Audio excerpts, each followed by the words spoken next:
Hi guys, ayan. Naging maulan maghapon. Ayan, no? Isip tayo ng ulam, nakatulog ako ngayon. Punta tayo sa grocery.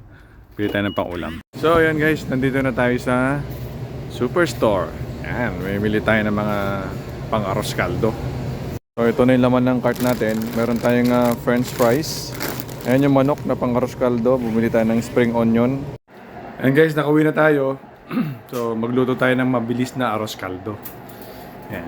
Let's go!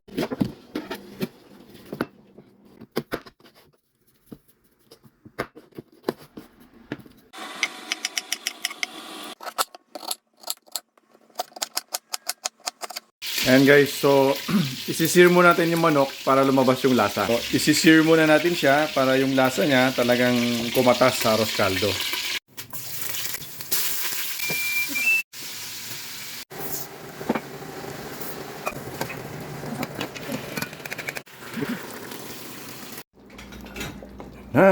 Malapit na siyang maging aros kaldo.